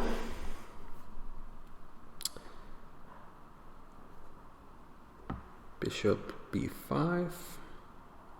Don't like that move though. Bishop g7. Rook f2. Jack. Followed by bishop b5 maybe then. Okay, let's go for this. At least we get the bishop pair.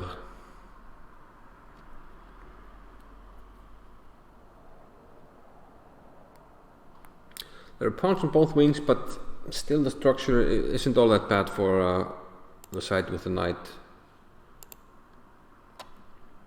It might be actually quite okay.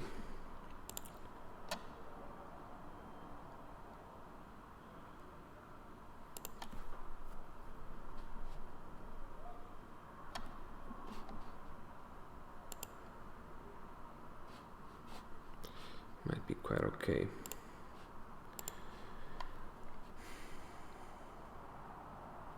Okay, so I have to take, otherwise, I mean, he just gets the file immediately. But I want to play here now. The idea is this, so I'm thinking he goes rook here. But then I can play bishop b5 and meet him on the file with rook to f8. And then I can start, hopefully, a masterclass with b6, a5, play against this knight. His only square is e5, which I have to worry about. But I think I can torture him, hopefully, if we can trade off the rooks, but it's actually not so easy.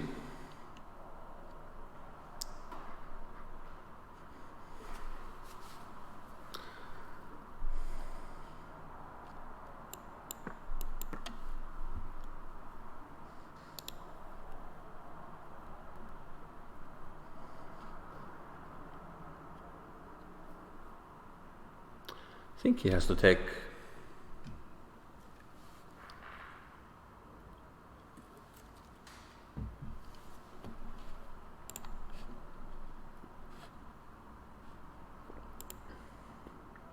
Hello to abrand65.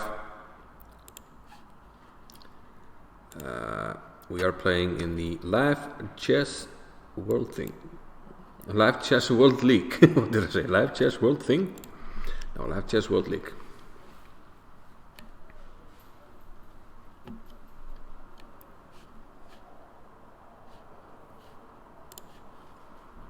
What's going on here? He took. Yeah, I'm going to take with the bishop. Sorry, I don't have dual monitors, so if I want to check the chat, I have to switch a little bit. So now I want to go here. That's what I will do, just for you.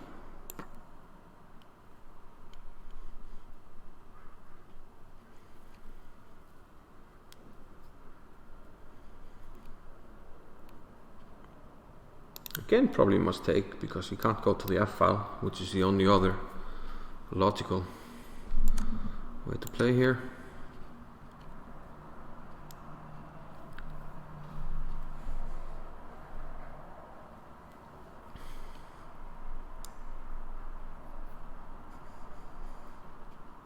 So probably knight d3, get his knight into e5, but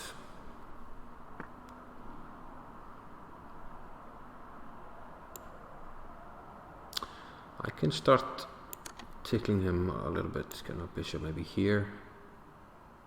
Should I be worried? Not really. Let's go here. King e2, bishop g1, king f1. Okay, so I'm gonna go back here actually. And now if he moves this knight, I can go here. Probably he'll repeat in that case, so.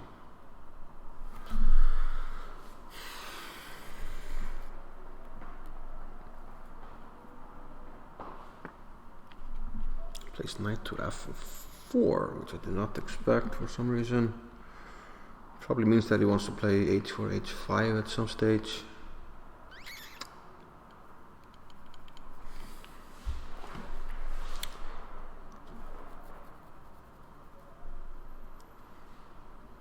So c6, h4. I'll just take it though. c6, h4. I can also play g4. No, I can't play g5.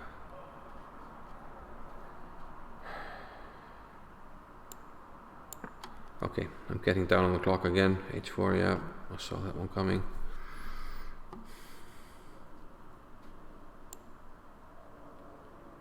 If h5, I'll play g5. Knight has to move and I take on h5 with check. Okay. King to d6, presumably. Still I'll play g5. Maybe now I'll maneuver the bishop over here.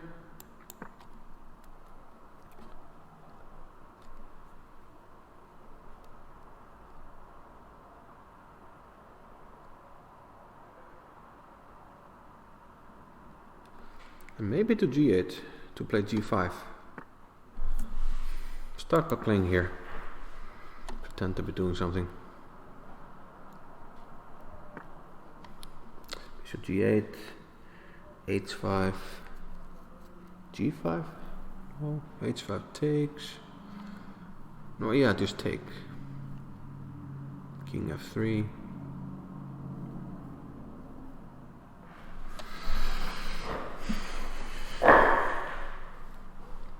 See what he has in mind.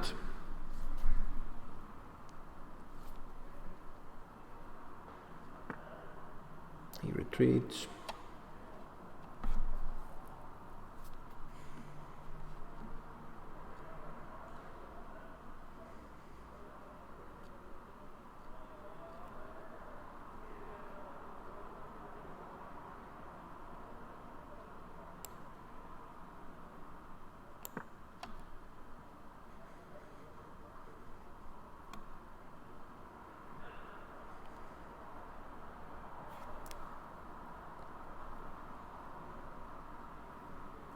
Yeah, another tense game coming down to the final seconds. Let's try to make it better than last time.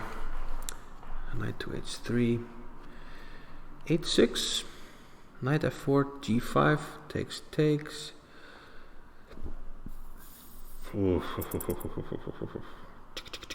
Check.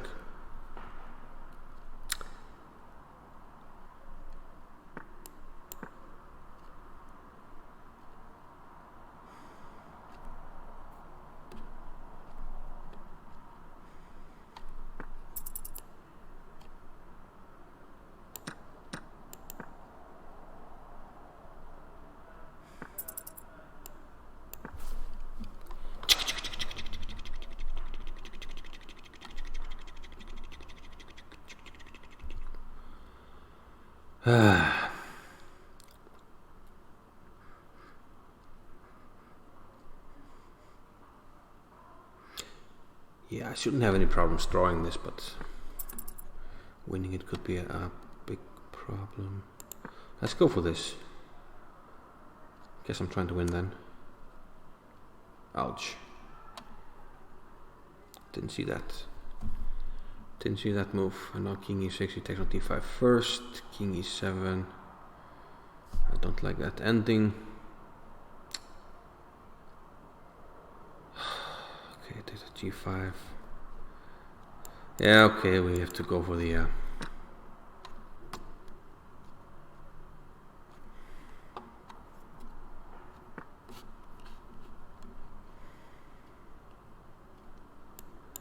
drawn ending. Well, it should be drawn.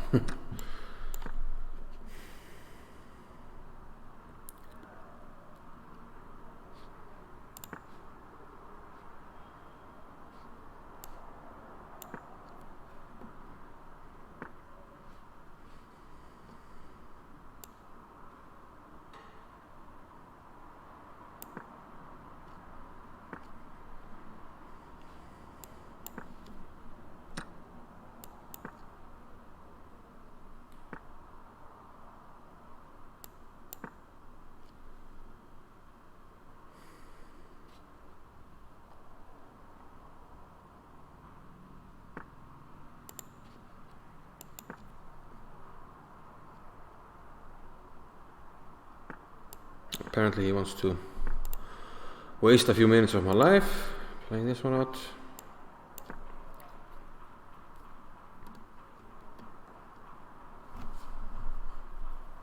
Well, maybe he has some chances, to be honest. Let's see.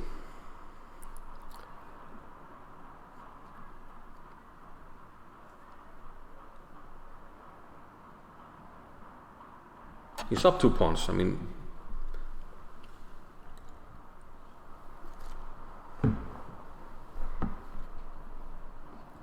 people always dismiss these as draws, but maybe I should get to the other diag. My king is pretty good, but he's trying to find a way to hit me with a Zugzwang.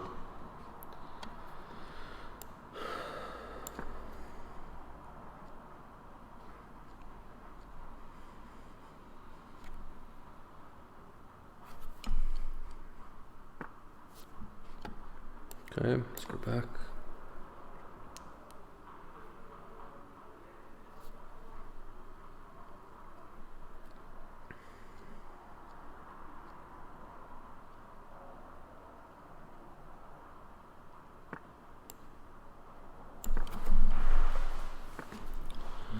Okay. Haha, you did it.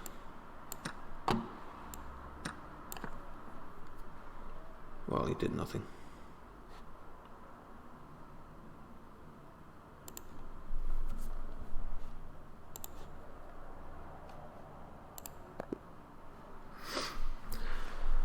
Okay. 22-10. Yeah, this was the last game. So another big win for Team Ukraine. 22-10.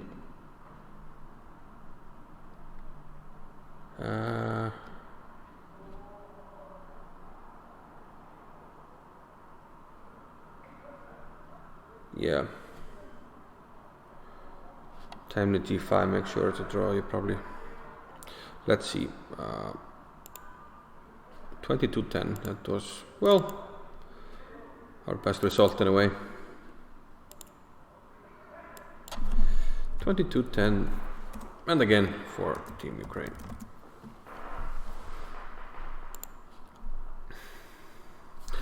So, a 3-0 win for Ukraine, but it was to be expected. Iceland, we couldn't field our strongest team this time around, and Team Ukraine is already fantastically strong. So maybe we can have a quick look at some of the other games, try and find some bright spots. Well, I should have had some, but I managed to blow them all. Actually, I want to have a look first at my first game. It was unbelievable, just a complete brain fart here. I had done all the hard work, withstood all his basically desperation attempts, and here I somehow found a way to play King G3, which is unbelievable.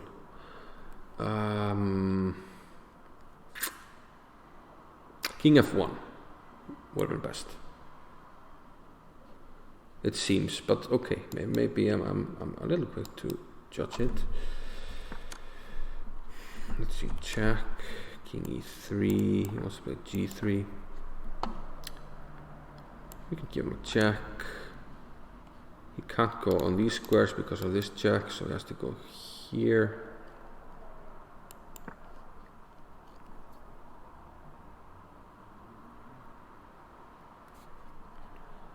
Maybe just this move. Can't play G2 because I take and cover the queening square. Still covering B2. What does he play here?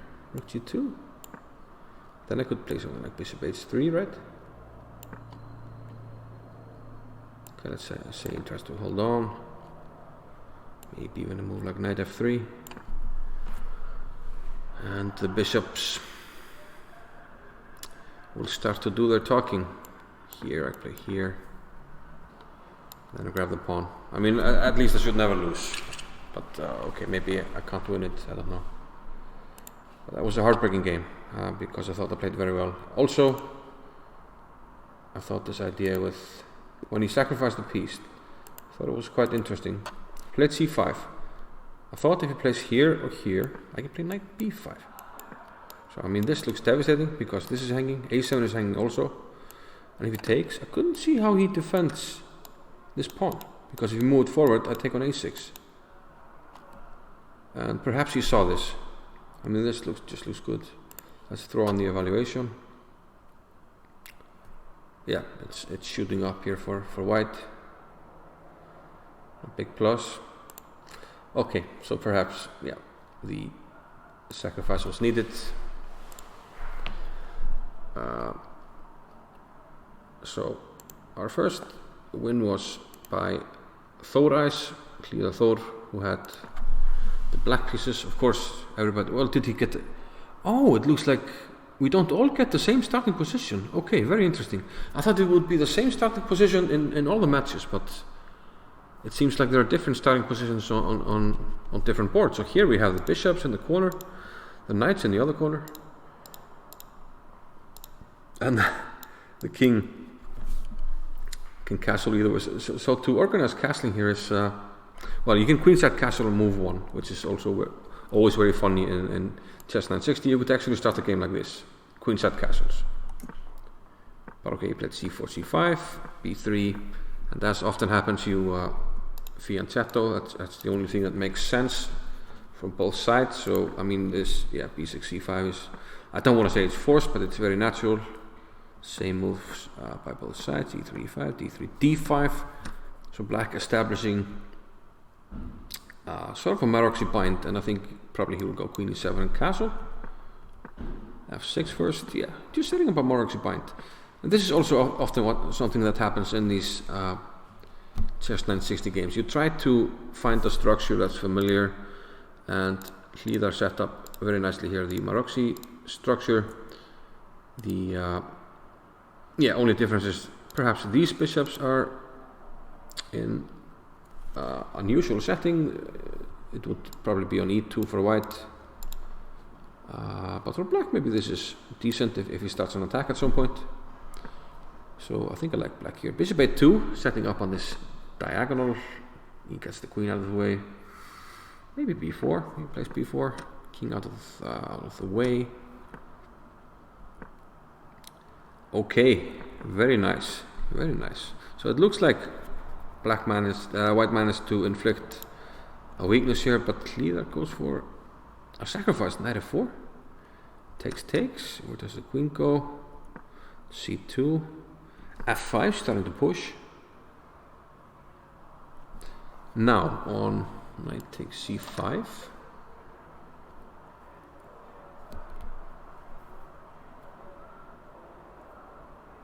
Can we take on f3? It's probably too much. It's worth a shot, but I don't think it works. We just move the rook somewhere, and it's not made, so this is too much. So can he do that? He didn't do that. He played rook b1, queen c6, rook takes b8, knight g5. Hlíðar pushed him, and now he can just take this, and now the diagonal is dangerous. Knight h3, Czechoslovakia. Oof. King h1 is what he played, but that allows a beautiful queen takes f3. You can't take because of this, which white saw and played rook g1, but then simply knight takes f2. Oof, nice one by Hlíðar here, winning the queen, and a nice finishing touch, rook b1. And the mate is inevitable. So okay, another nice bright spot here for Team Iceland in an otherwise uneven match. Yeah, like it was a difficult day, but next matches will be easier. Yeah, I hope people the team members don't get discouraged by the big loss against the best team in the league. They're two-time defending champions, so no shame in losing there. Lagetupa also won. How about looking at Lagetupa, the manager of Team Iceland, and congratulations to Team Ukraine. I got your badge right here. Very nice. They made badges for the team. I mean, they take this thing seriously. So Lagetupa, he managed to win the second game.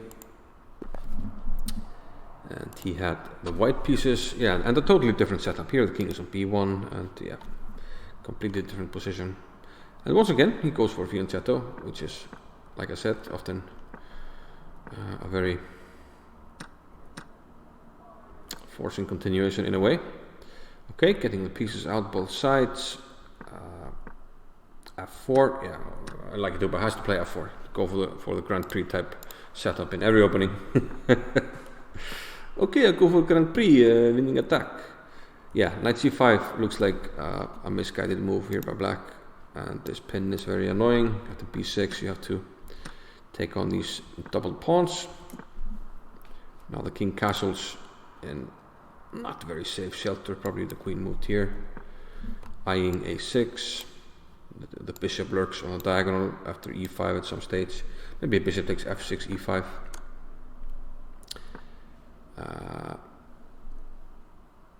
Yeah, he looks to be inviting him into his house. Maybe bishop. No. Yeah, this just wants a piece. I thought maybe bishop takes f6 first. He takes with the queen, e5. He takes with the pawn, e5 nonetheless. Yeah, this looks. Oh no, t1 is hanging. That's the problem. That's the problem. Okay, so what? No, we can take though. Okay, but okay. Okay, I want to see one thing. Is this legal? Because this is attacking t1, but the king never goes over t1. Can we castle here? I just want to see if it's legal. It's not the best move, but yeah, maybe we could do this. But what Lagetupa did seems like it's completely sufficient. Queen c6 check, and then just win the piece. That's enough to win the game. So if you find the win, why not? Why look for a more fancy one? So good job by Lagetupa. Meanwhile, it was a cool game, yeah. So maybe we look at Ben Pump, Benedict 2F, who was the only one on the bottom board putting up a fight. Actually, more than a fight. He beat his opponent here. He has the white pieces, fianchettos, castles immediately. Why not? And then get the pieces out. I'm not sure about this move. Why do you need to move the bishop? It's already serving the same function.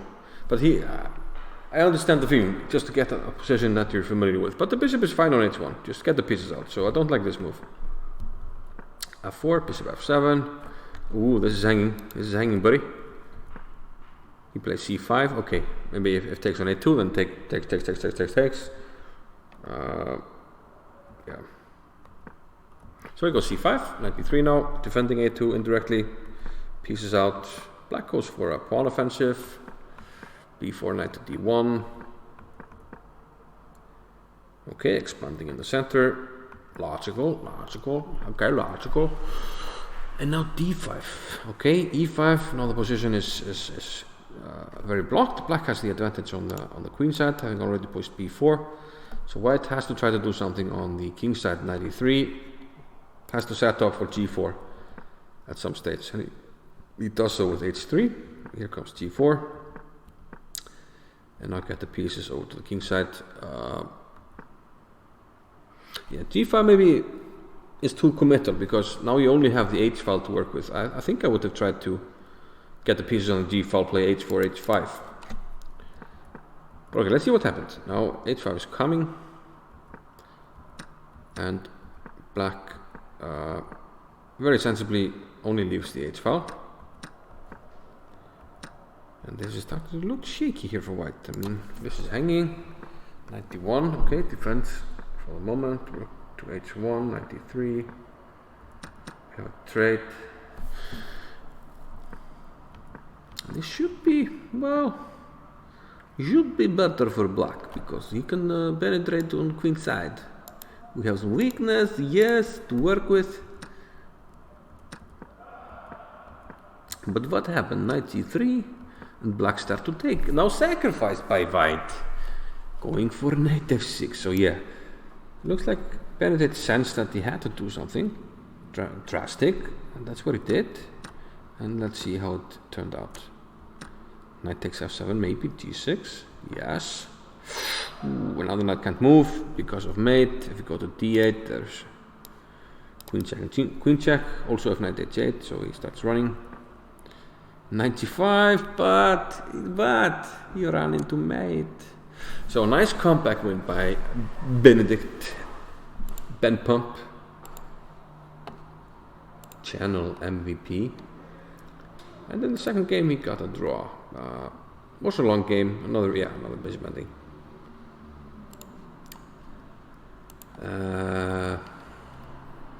And Áskil, August Sindri, he seemed to do quite well.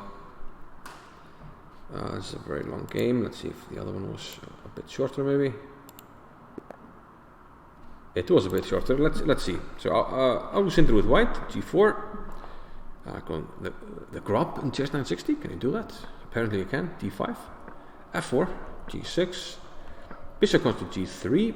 Knight c6, c3, e5. August Sindri got the pieces out. d4, knight into d5. Strong knight at the moment. Tries to fortify it with e4. Takes, pawn takes, bishop takes. Attacking this.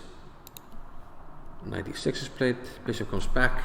And now a huge blunder by black. Knight e5.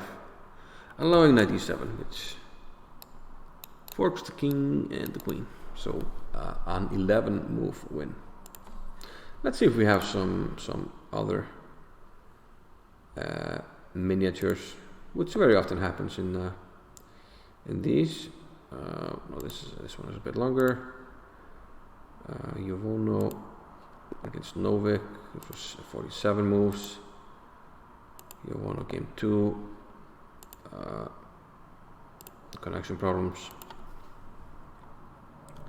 Mr. Big Timer. Long game.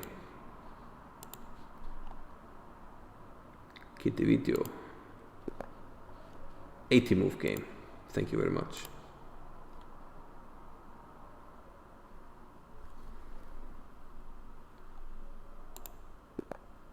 Here we have a 14 move game. And Alexander Sklerov with the black pieces managed to win against Johanna Björk. Symmetrical opening so far. Knight into f5, yeah, g7 pawn. Advantage white early on here. I'm not sure, but well, c3 is hanging. Could we have castled here? No, it gives up a2. Probably not advisable. c3. Maybe. Let's place bishop c3, takes, bishop f6, yeah, now trouble on c3. b4 was tried, queen a3, yeah, and this weakness is too much, and this drops. Yeah. Sort of a tactical positional error that cost the game in this one.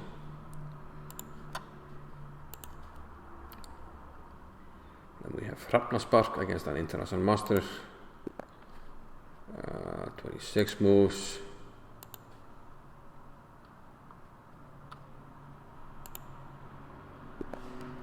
Long game here.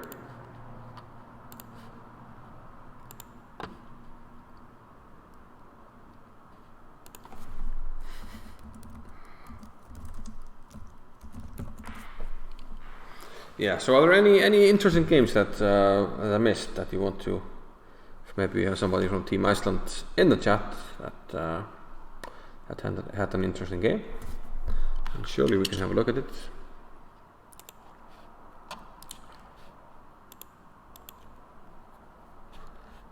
If not, then I think we... okay, wowzers. I think we might wrap the show up pretty soon. At least the Live Chess World League. I might come back myself later on to play. But so far you've been watching the Live Chess World League. Ukraine against Iceland, Team Ukraine against Team Iceland. And Team Ukraine is the defending champion. And they proved their mettle here in this match. The bullet portion, time control 1 minute and 1 second, was won 34-6 by Ukraine. The blitz portion, where we had a lot more people show up, was won 57-13 again by Team Ukraine. And finally, the rapid portion was won 22-10 by Ukraine. What's up, Borovnica?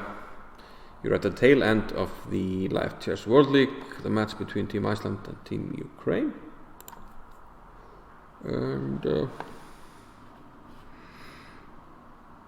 yeah, no problem, like Duba. Yeah, I had to jump into the team. We were severely undermanned, at least for this match. So I had to play some games, and yeah, I did okay in the bullet portion, if I can recall correctly. And then in blitz, I played against Mikhail Golubev. Managed to hold the draw in the first game, and then I was playing a very good game in the second one, when I managed to blow it all up in basically with a 1-move blunder when I could have trapped the queen. And then in chess 960, should have at least drawn both games through the second one. First one was yet another time travel blunder, but against very strong opponents. So yeah, once again, thanks for those who tuned in. Thanks for everybody that showed up for Team Iceland. We need to keep going, keep our core players, and then as the summer goes along, we will be able to add a lot more stronger players, and we'll be ready for the playoffs, and we'll try to make a push there. But Team Ukraine looking really good, and yeah, they now move to 6 points, grabbing 3 points out of this match against Team Iceland, and they are in the lead. Other matches today, I think,